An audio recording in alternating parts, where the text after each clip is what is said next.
a lot of things outside of this class. Good prayer. Well, you guys,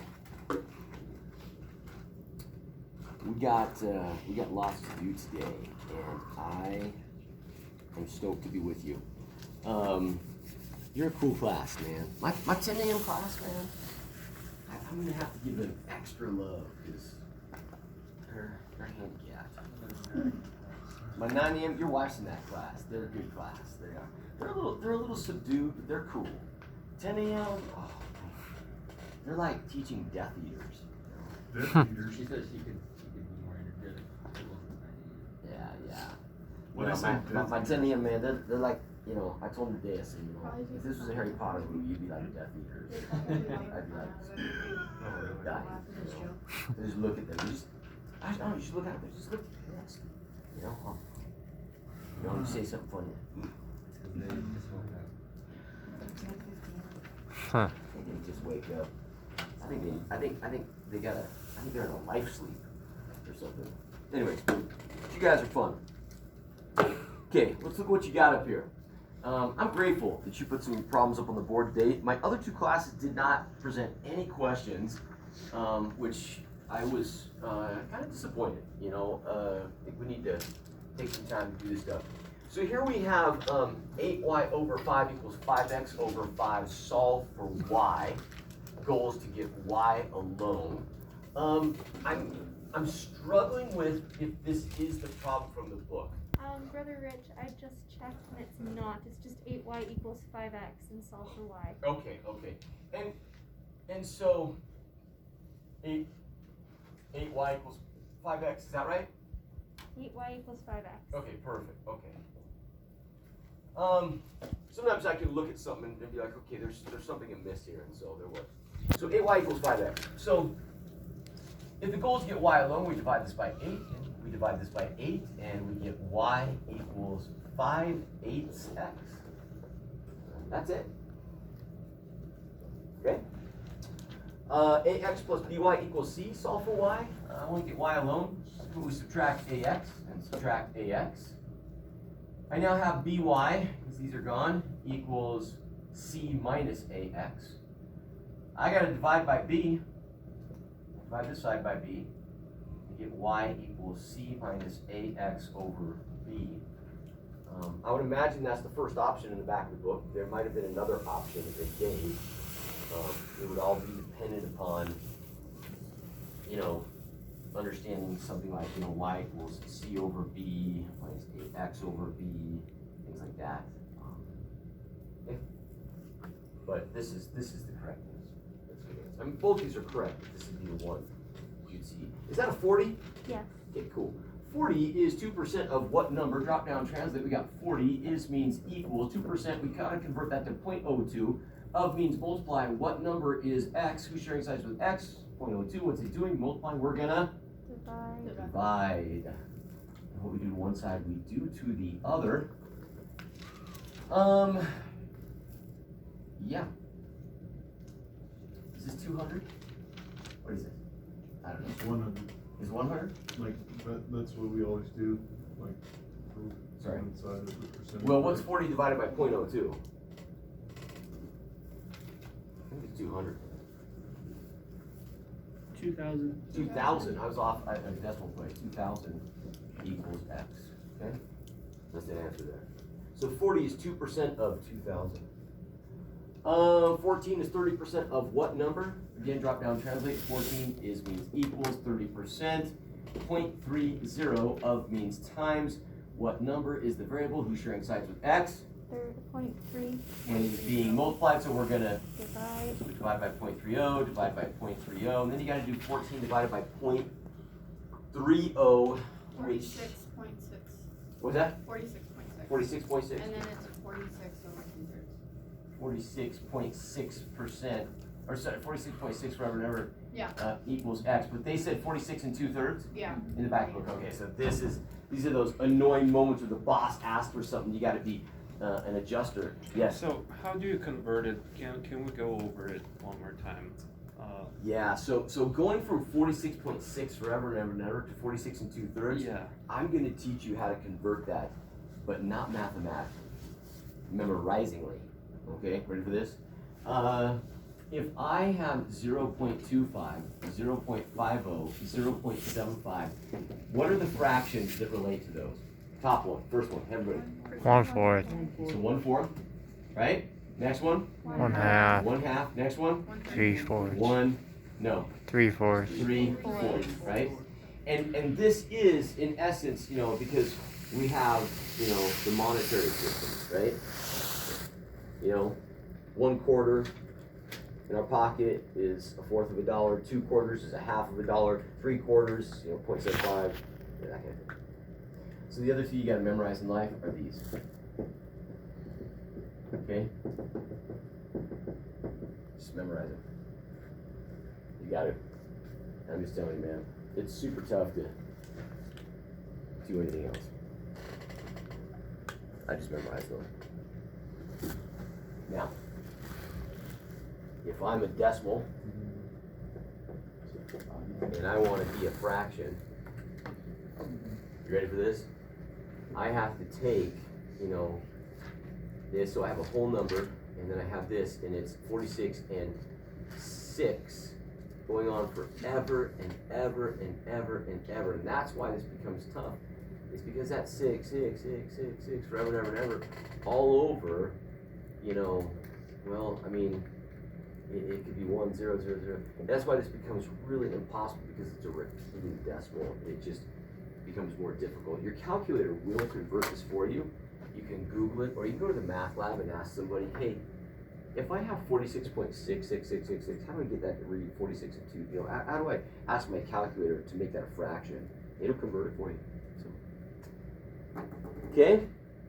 All right, those are good questions. Thank you for asking those. Brother Rich, can I Yeah. ask one more question? Yeah. I just want to make sure I get the assignment right. I'm assuming the people who put 46 and 12 on the board were doing extra problems? Yeah, I didn't even look that those are even. We did not do evens, so Okay. they were either doing extra or just didn't even know. That's a cool necklace. Where'd you get that? In Discovery Cove, Florida. Oh, cool. It looks like it's from my native land of Hawaii. So, Pretty native. my native land. I wish it was mine. I do too. Okay. Wish it was your native land and mine. And that we were there today and not freezing our butts off, and we could go surfing after class and get some vitamin D from the sun. How's that sound? Yeah, that You would gotta be totally BYUH for tubular. that. Yeah, I got a daughter going to BYU. Oh. You have a daughter that's going to BYU Hawaii? I do. Yeah. She's having a good time. She went to the Billabong Pipe Pro. The pipe thing. Yeah, that's the equivalent of the Super Bowl in surfing. Oh. Mo. And she went to that on Saturday. And Kelly Slater, who's like the Tom Brady of surfing, or the Michael Jordan of surfing, he won the whole thing. What's she And, majoring in? What's she majoring in? She is going to be she's going to be a doctor. Oh, But right. she's majoring over there in, I think it's international peacekeeping. That's not a joke. Like, it's actually a major, and she is majoring in that. I was told that there's more specific like marine biology. Yeah. Stuff. Yeah. I Yeah. didn't know there was some. I know. other I'm stuff. thinking of like getting one of my good buddies and convincing him to leave his wife and I'll leave mine and just enroll in school and major in marine biology. And I mean, we're not gonna leave our lives permanently. I'm just saying, just leave them for a semester. And, I honestly, we're at that age, this stage, our wives would probably be like, hey, have fun, thank you. You're out of my hair for 3 months, So, okay. That's why I like this class. See, I could have said that exact same thing to the 10-15 class, and it'd just be silent. And I'd look at them and be like, what? Why? Yeah, why? I don't know, seriously. Almost all my classes are like that. Except Is You it a- said that one day. Is it a 10-15? It's 10-15, yeah. Oh. It's not even You want really me a like class. I was hard on them today too. Well, they haven't had lunch yet. I'm gonna have to What's buy that? them donuts or Yeah. something on No, Friday that could because be it. Yeah, they have I was mean to them today. I was just like, gosh, guys, I hate you. Maybe just tell them to loosen up. I've told them, I've begged Or them. just like say I've like put a bribed them. smile on your face for once and you're like Yeah. No, I've told them, you look like a pound of pissed off and it's really bringing me down. And How about that really this? motivates them. No, I was kidding. How about this? I'll just like sneak in your class and I'll do a Scooby-Doo laugh. And Do it. That would only be hilarious. You gotta count 10, 15 in here. All right, guys. I'm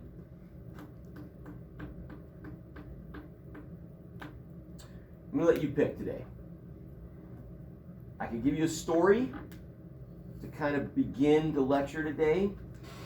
It could kind of be motivating in terms of why we do what we do in a bigger life sense, or we could just jump in and probably get a little more practice in what we're doing. What we're doing is difficult today, so more practice is beneficial. What is your vote? I can pivot either way. practice. Practice or story? Story time. Okay, raise your hand if you want practice. Come on, raise them high. Extra practice. 1, 2, 3, 4, 5, 6, 7, 8, 9, 10. This is almost going to be like 50-50. Who wants the story motivation of how to do this? 1, 2, 3, 4, 5, 6, 7. Okay, we will just practice, okay? Oh. If we have time, we'll integrate some motivational theory into this as well. Okay, I want you to open up your textbooks right now to page 176. I'm sorry, I might have been wrong. I gotta get my glasses out. My pens are all falling over the place. I got it. Okay, yeah, 176. Okay. So, when you're a little child, you were taught to read for comprehension. What does comprehension mean? To understand the text. Understanding. Okay?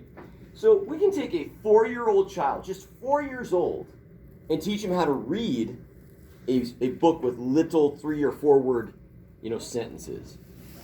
Okay? We'll say it again. It's like the frog ran. Yeah, exactly. Yeah, I was just gonna, so we get little Johnny or little Susie, and they open up this little book. It's got like about maybe, 10 pages on it. Okay, most of it's illustration. Okay, and at the bottom of some little picture of a kitten, it's like, the cat ran fast. Okay, and they can sound it out. You teach them syllables, you can get them to sound it out. It's kind of fun. Little 3-letter, 4-letter most words, right? Take them in a separate room, interview them. Johnny, what did you just read about? A dog! And I mean, it's kind of entertaining sometimes. You just get like, really? It was about a dog. Well, tell me about this dog. His name's Ralph. And because he's just a little kid. His attention span's all over the place, okay? And you really can say, no, really, what was the story about? And he doesn't know. Even though he read the word cat, because he's so concerned about sounding it out. The cat ran, and he can sound it out. How many people in here have ever learned a foreign language? Raise your hand if you ever learned a foreign language, okay? So, it's the same thing. I mean, you go to a foreign country, you learn a foreign language, you can say words, you don't even know what the fetch you're saying. You know what I mean? And even if you grow up in this country, you're going to have that advantage, but you still are going to read things sometimes you have no idea. And so we teach teachers to teach students to read for comprehension. We want to be able to quiz Johnny after he reads something and say, Johnny, what'd you read about? And he says, a cat. Well, tell me about that cat. Well, he's fast, and he can run, and stuff like that. And so as you get into kindergarten, first grade, we're really pushing that reading for comprehension. So this has been ingrained in you since you were tiny, to read for comprehension. Let me show you something interesting. I did this to my last 2 classes today. I don't know, but, this is a word problem on page 176. We're going to look at problem number 49. Look at that sexy critter on that exercise machine. That is Marvelous Marvin Bittinger, the author of your textbook. I've met Marvin, and he is that sexy. And he does have that jumpsuit. I've seen it, okay? It's still in his closet. I think he still pulls it out and wears it now and then, okay? You have one job to do right now. I want you to look at me. 2 to 3 minutes. 2 to 3 minutes. Just your only job is to watch me. Now, as soon as I drop my eyes down here and I read this, you're not to like get back on that phone and break my rule, number 1 rule. We have a jumpsuit on. What? We have a jumpsuit on. If you imagine I have a jumpsuit on, I will. But unfortunately, I won't. Okay? You should wear one on Friday. I should wear one on Friday? Yeah, that'll entertain Yeah. your. I think 10, I've been 11. saying For to this the campus for calendar, years man. that we should have Friday For the Jean Day calendar. for teachers. You gotta have a dress down day. Anyways, okay, your job is to watch me, and I'm gonna be you, and I want to see if I do a good you. If you're doing your homework tonight and you're supposed to read this problem, so you read this problem, say, the author of this text exercises regularly at a local YMCA that recently offered a body fat percentage test to its members. The device used measures the passage of a very low voltage of electricity through the body. Keep watching me. The author's body fat percentage was found to be 16.5% and he weighs 191 pounds. What part in pounds of his body weight is fat?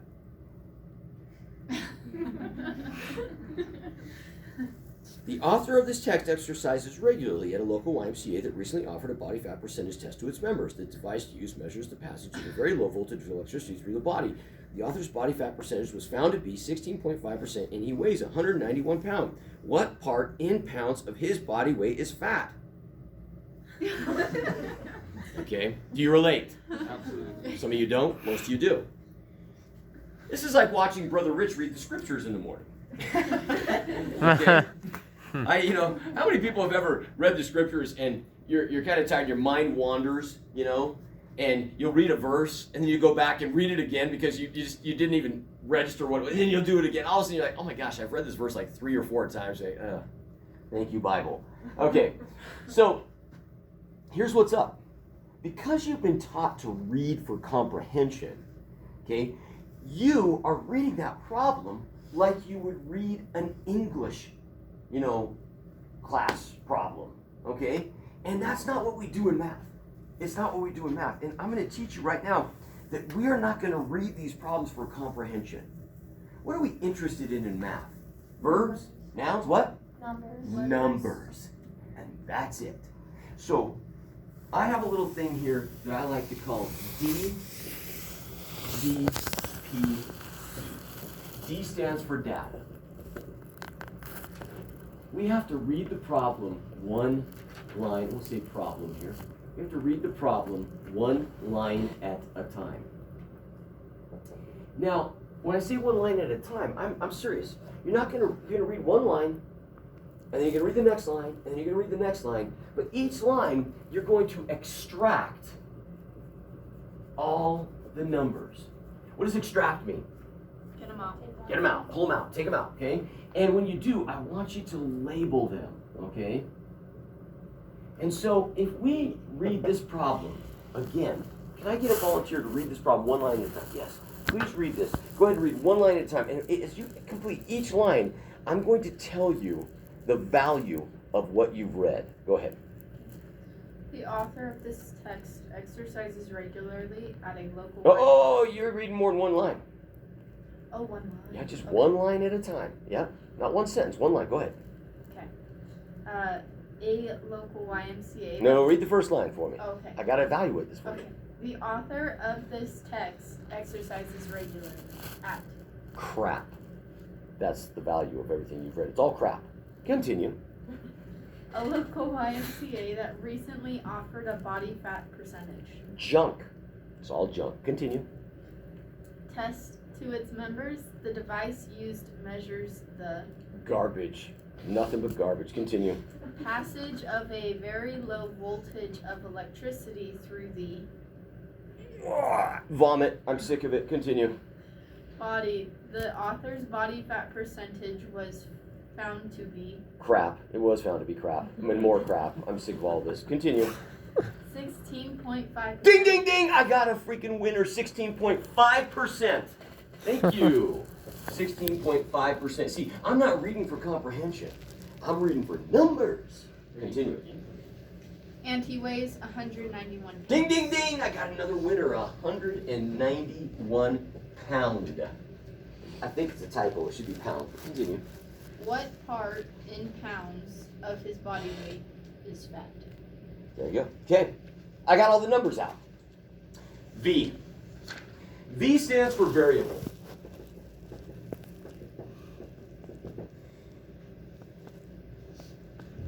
This is when we define the unknown.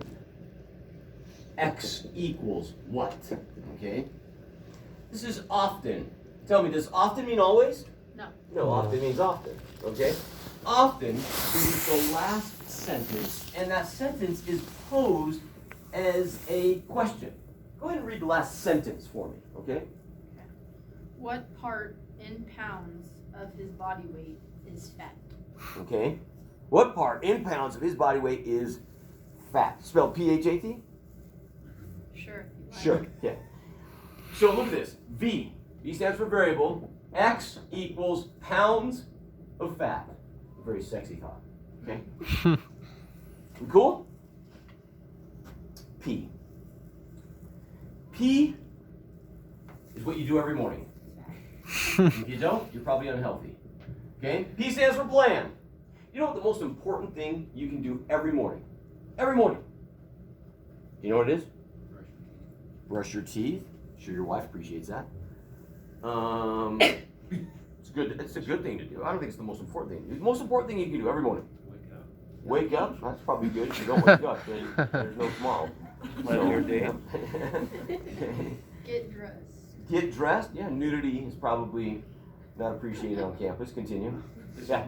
Plan the rest of the day. Plan. I like this plan. That's they say that those who fail to plan to fail. So, I'm looking for Make your something real bed. simple here. Pray. What? Pray. Pray. That's huge. That's probably the most important. But from a physical, that's spiritual. From a temporal, physical standpoint, yes. Eat breakfast. No. Drink a glass of water. You are at your most dehydrated state when you wake up. You haven't drank for the longest period of time, and the first thing you do when you wake up is you usually go pee because your body is, cycled everything through, and you gotta pee. And I hate to break it to you girls, but most boys cannot find the bowl. And so when you have sons, they get up in the morning, they're really tired, and it's like, it's all over the place. Oh On boy. the walls, and I don't know. I swear, if I ever build another house, I'm just gonna have a built-in hose with a spigot in the bathroom. It's gonna be tile everywhere, and I'm just gonna go there. Just, hose it down, man. Very nice. It's just like, oh my gosh, boys are the worst. Hey, you ever seen those little ultraviolet lights? You turn the lights on, you go in there and say, holy crap, man. Looks like a whole herd of mice lived in there or something. Anyways. Oh, wow. Yeah, you should try it in your bathroom. It's probably worse. Anyways. It's not worse. I'm an expert. Oh, good job. Do you good want me job. teaching You your can't- sons? You can only be an expert if you sit. Okay. So, I have a small toilet, so. so here's the deal. Drink water in the morning. Super important. You need to hydrate. And you need to hydrate your body and your brain, actually. And so drinking water is important. And I think praying is the next most important thing. I think planning the night before, that morning, whatever, that's really good. You guys all came up with good things, but you got to drink water. Here's the deal. Plan. Plan is the hard part of this problem. Okay, it's the hardest part.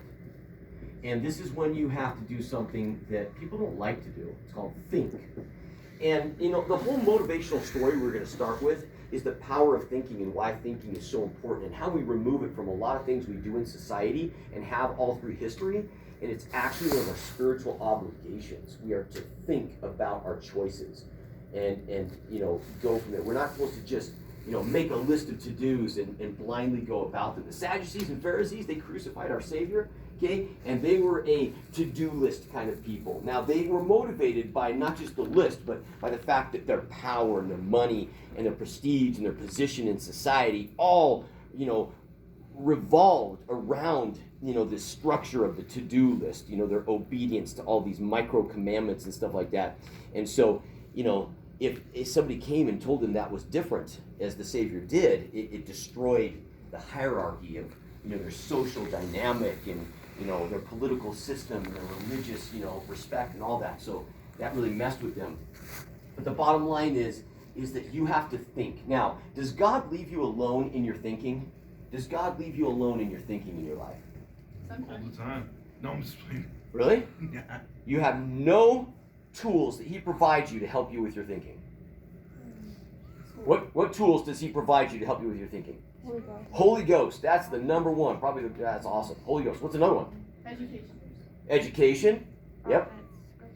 Prophets, Scriptures, big time. His word. teachers, parents. Parents, So we keep going? prophets. Yeah, I mean, prayer. All this stuff that we talk about in primary. It's awesome. Okay, check it out.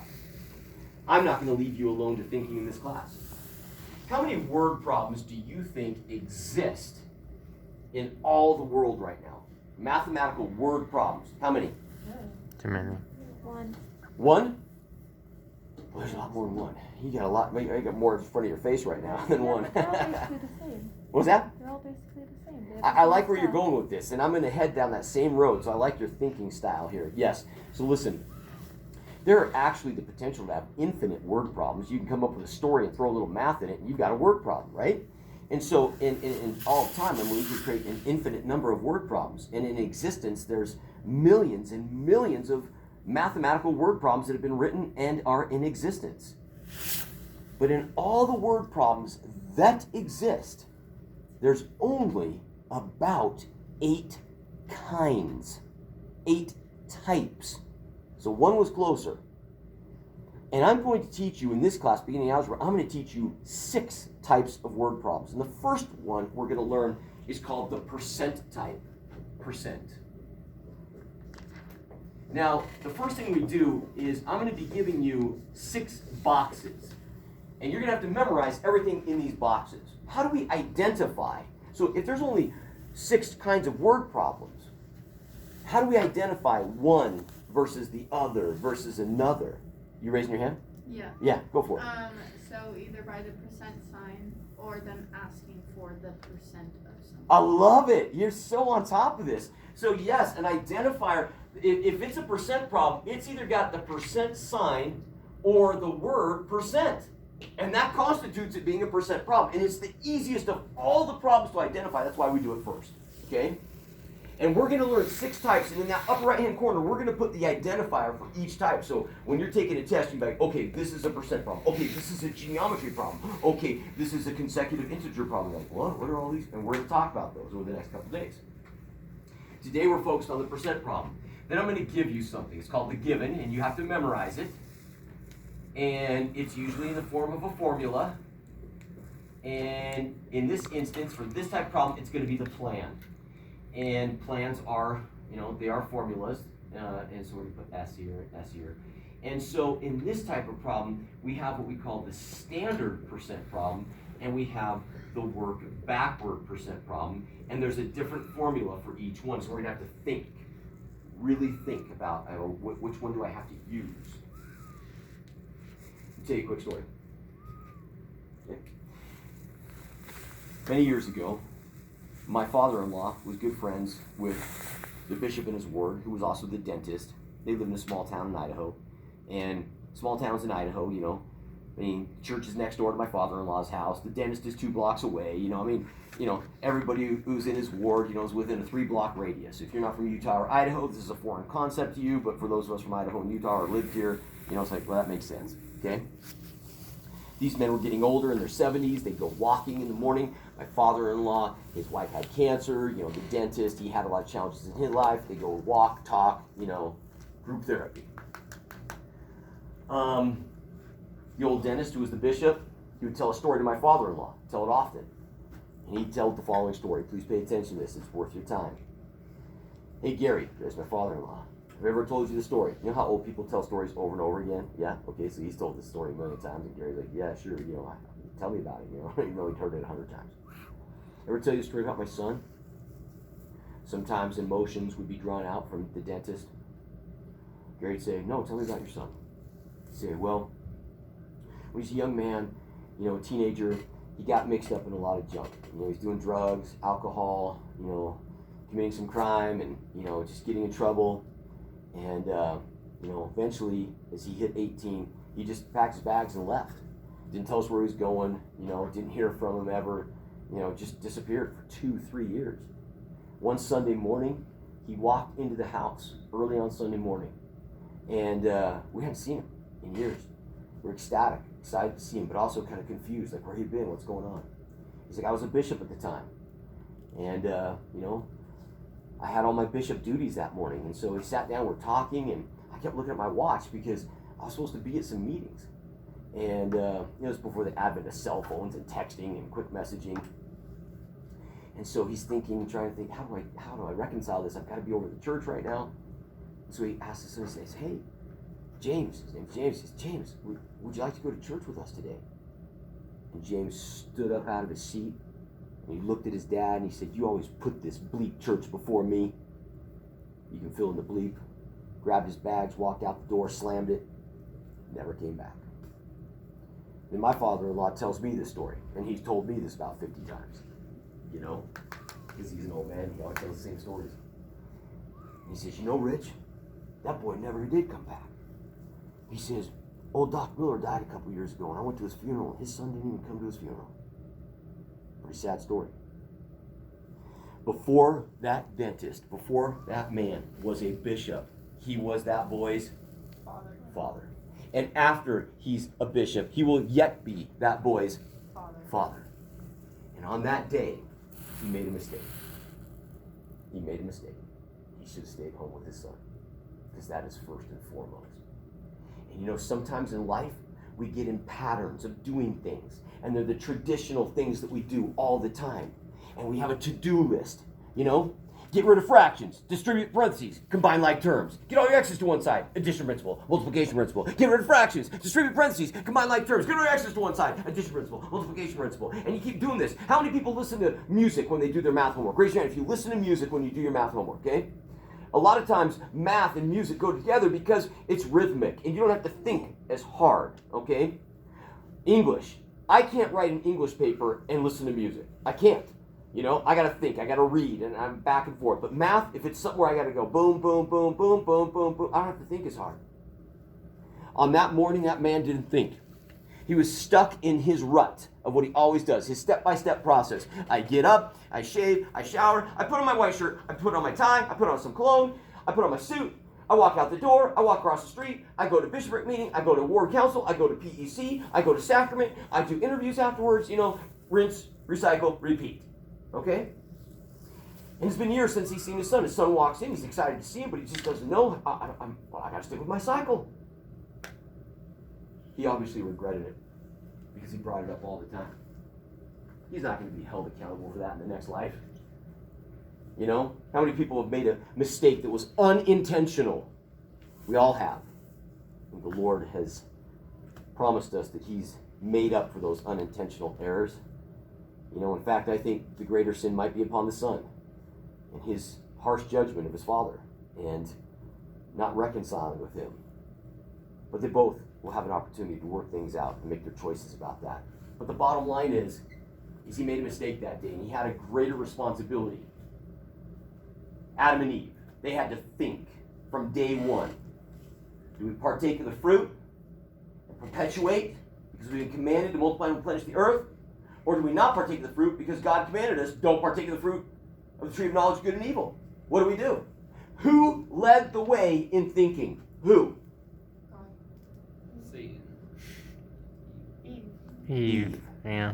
And in all of Christendom, Eve gets the bum rap.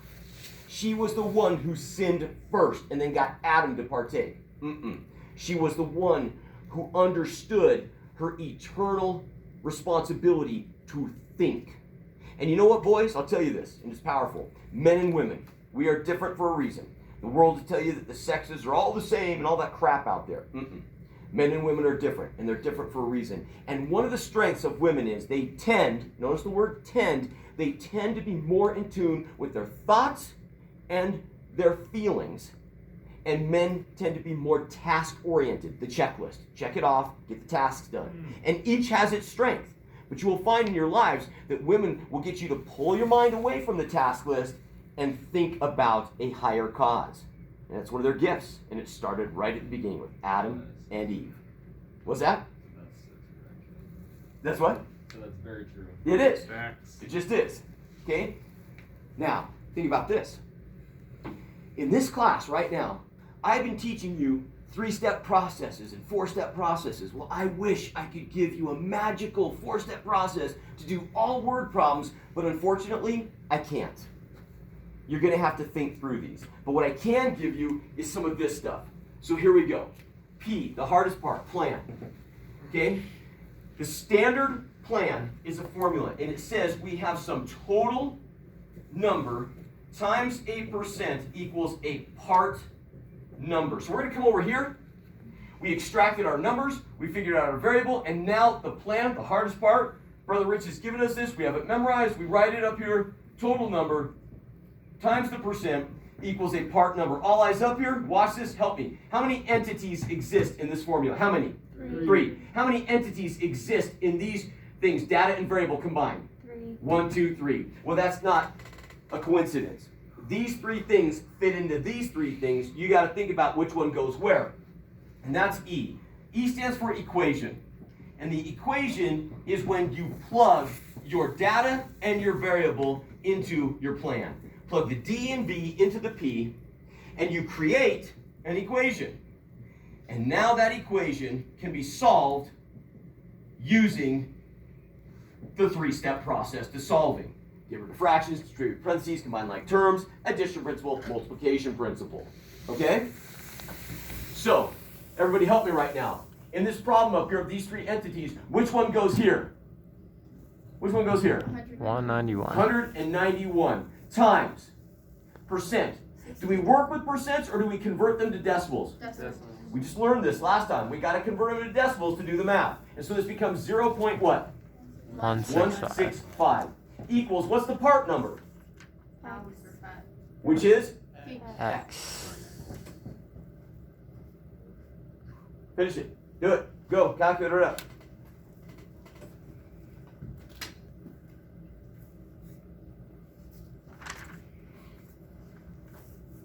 $31.5 pounds equals X. Okay?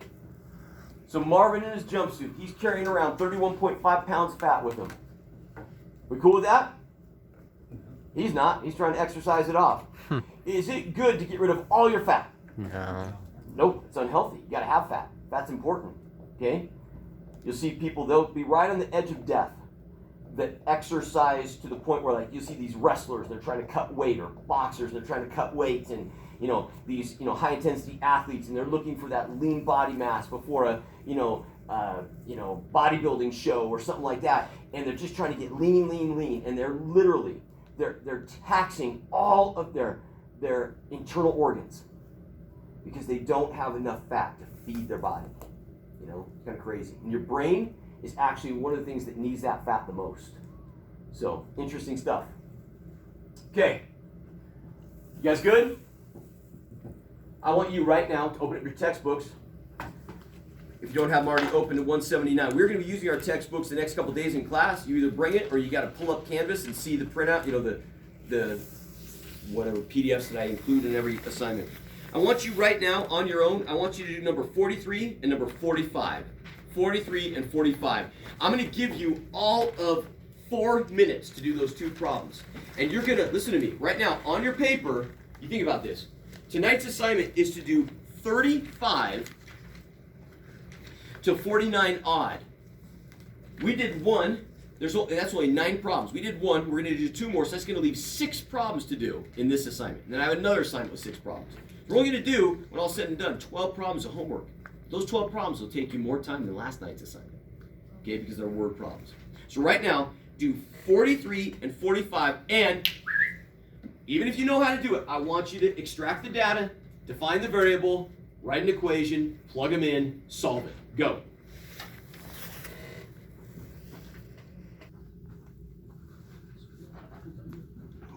Okay. Say woo if you got the first one done. Woo. Say woo if you got the second one done. Okay, keep going. Hurry. 43 and 45. One item of data that you got gleaned from that problem. Tip is 15%. Okay, so we have a 15% tip. And I really liked how you said tip was 15%. Because you want to label it. Percent and tip. We got to know what is the percent. It's a percent, it's a tip. Okay. What next row? What's another piece of data we got from this problem?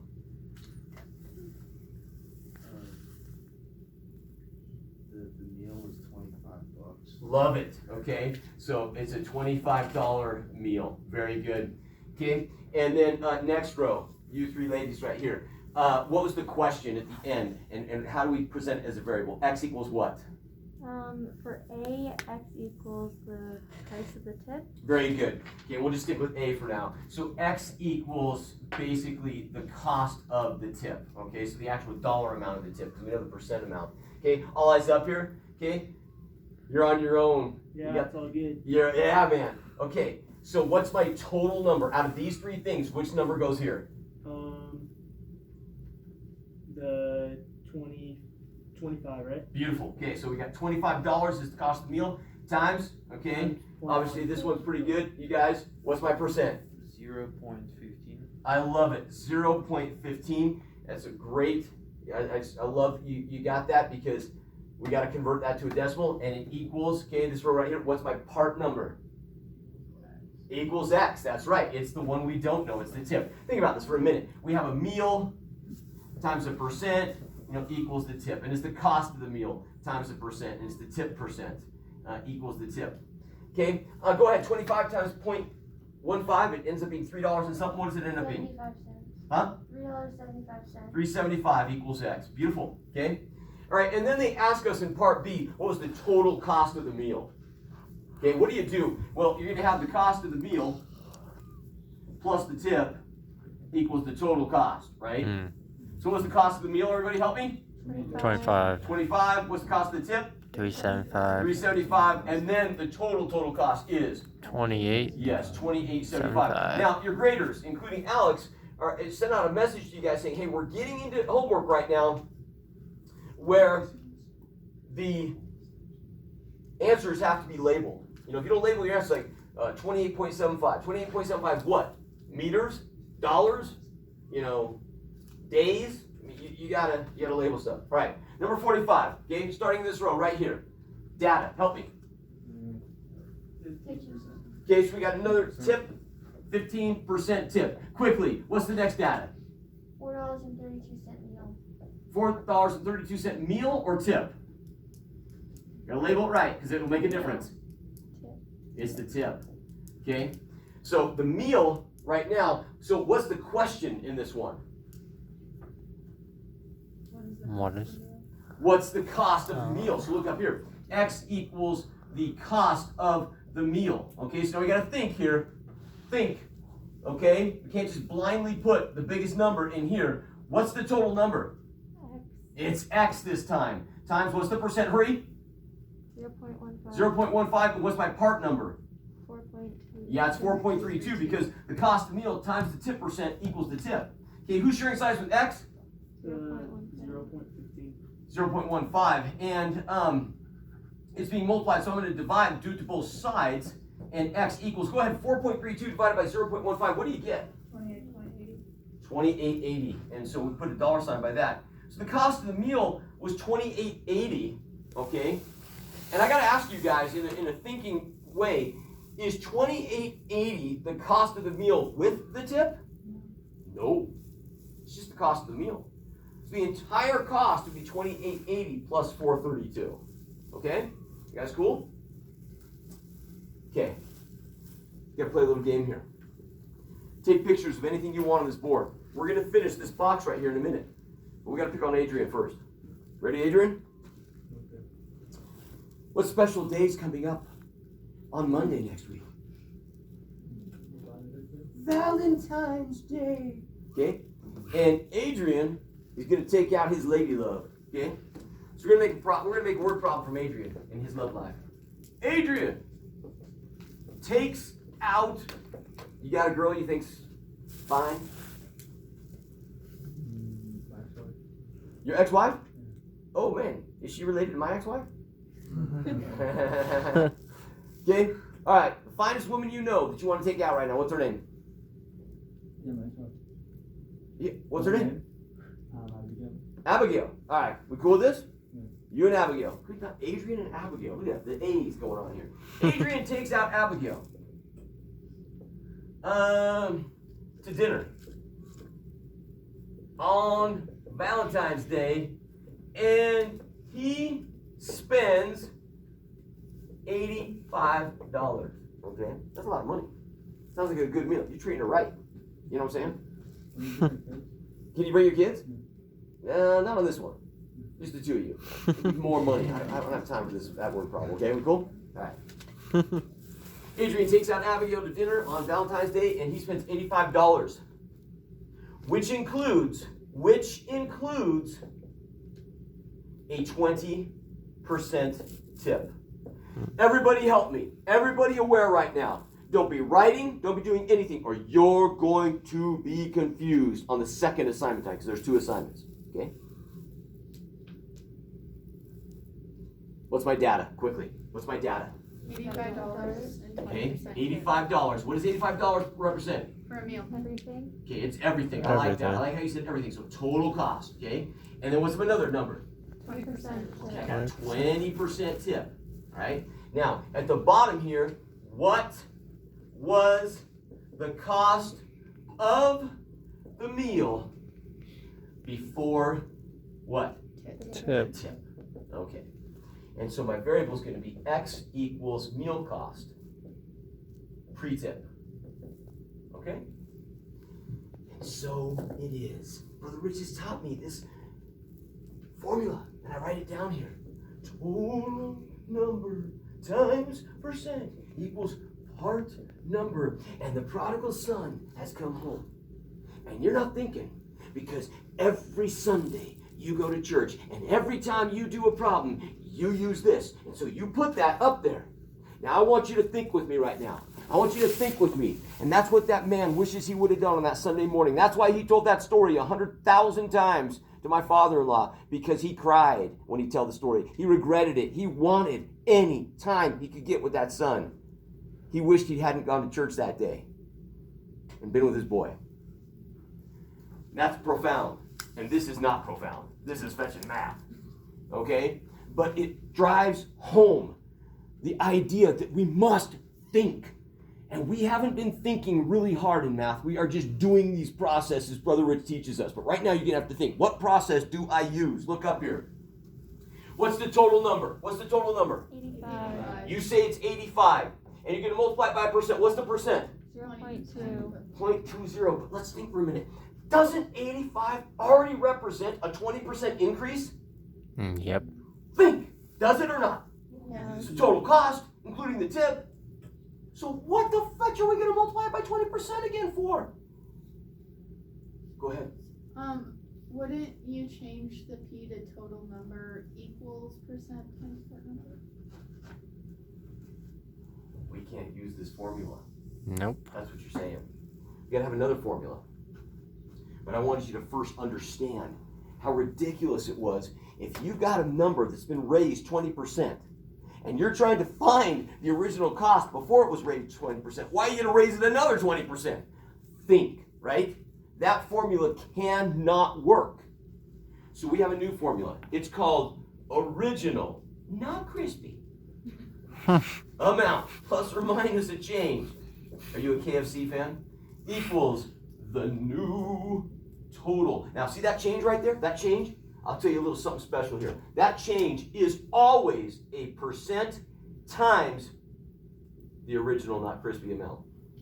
Okay? Look up here. So I'm going to take original amount plus or minus a change to that amount equals a new total. And I need you so bad right now, I need you to think. What's the original amount of the cost of the meal? X. X. Very good. Are we adding or subtracting to that amount? Oh, we are adding. Every class said subtracting today. And then I said, really? So Adrian is with his lady love, okay? And he says, hey, let's take 20% off the cost of this meal and leave, okay? Okay? That's not a tip.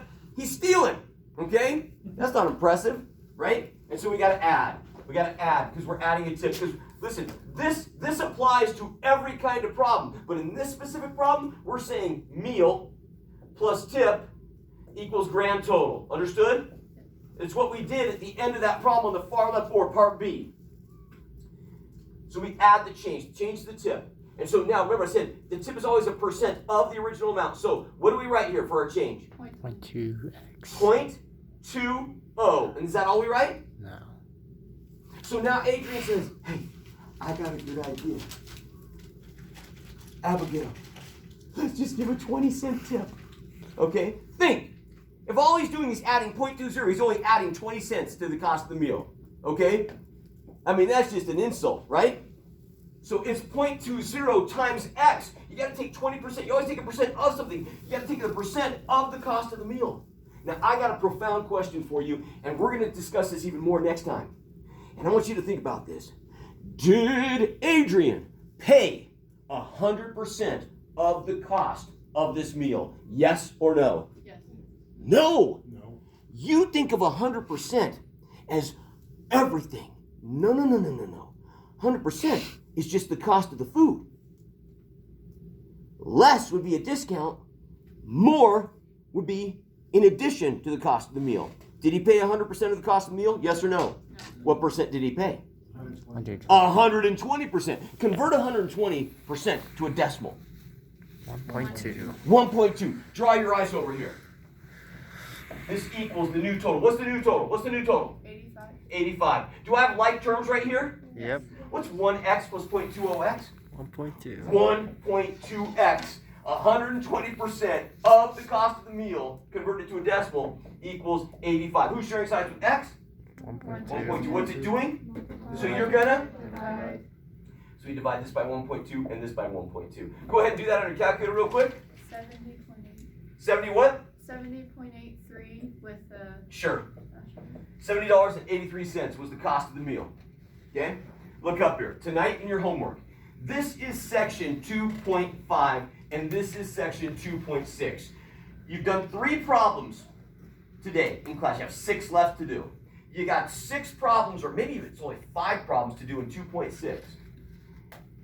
And then when we come to class on Friday, and do not miss Friday, because we're going to go over 5 more word problem types. We're going to have 5 more boxes that we cover on Friday, okay? But what I want you to understand is we're going to have all these problems in 2.5 using the standard, but all of the problems in 2.6 are going to use the work backward formula. And why is it called work backward? Because we know the total amount. We're trying to work backward to what was the original amount before it was changed. You guys have a good one. I'll see you Friday, okay? I don't